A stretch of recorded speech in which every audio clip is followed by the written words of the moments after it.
Hey everybody, this is Jim at SP500chart.com. It's 4:30 on Wednesday afternoon, January 8th, 2014. Let me read this to you real quick. The website, that's www.sp500chart.com, and this video are for educational purposes only, and nothing stated at the side or in the video is intended to be used as investment advice. I can draw lines on charts, but you have to draw your own conclusions from your own research and make investment decisions that are suitable for your personal financial situation. I am not a licensed financial professional. I'm just a guy who draws lines on charts. Let's get right to it. Well, nothing much really changed today. As you can tell, the S&P down less than 1 point, less than 0.05%. And it just looks kind of the same as it was as we left it yesterday. And we could maybe nitpick over what's going on over here for the past 2 days after that nice move up out of our descending wedge. But suffice it to say, we closed the day once again over this little upper triangle boundary. We had a little bit of weakness twice during the day, but both times found some support down around 1832 and change, 1832-ish. So I am still looking at this as a candidate for a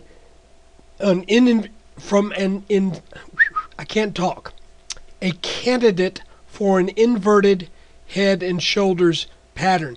Now, one thing that may be going on here is maybe the neckline isn't perfect, because things aren't lining up absolutely wonderfully. But for those who believe in symmetry in these patterns, it's interesting to note that we had a double dip over here on the left side, then our big dip, and maybe we're getting something of a double dip here. I think it's sufficient to say that if we get over this purple neckline, whenever that might be, let's remeasure this height of the pattern since we messed around with the neckline a little bit. If we were to break out over that at some point tomorrow or the next day, I would think it would be pretty soon, to be honest with you, because you don't want to just keep hanging out on this right-hand side, because the longer you do that, the less likely I think the pattern is to behave like an inverted head and shoulders pattern should. So we were basically 2 days on the left shoulder, 1 day on the head, and now this is the second day in this right shoulder region.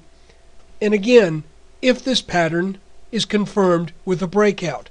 But that breakout would happen taking out this line, and then we would have a target. Yesterday, I said it was about 1856. We're going to make that 1854 to 1855, shave a whole point off the pattern, a minimum target.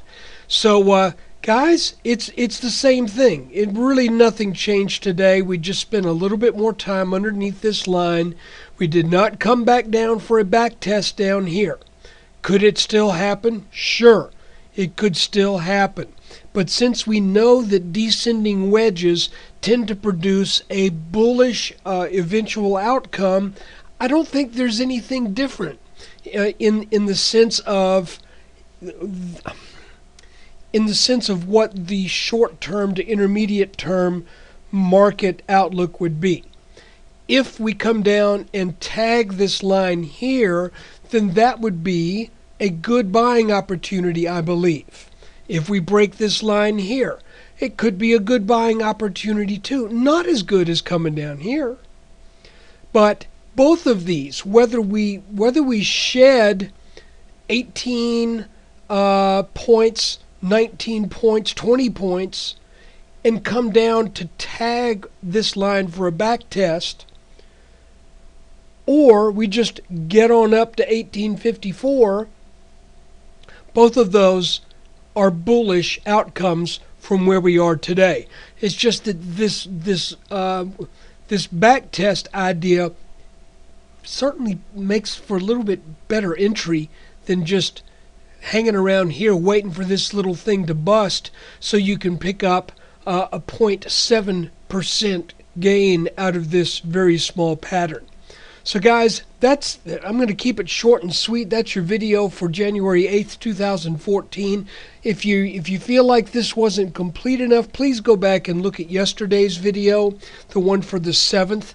I go into a little bit more detail. I just don't want to be overly redundant at this point in time.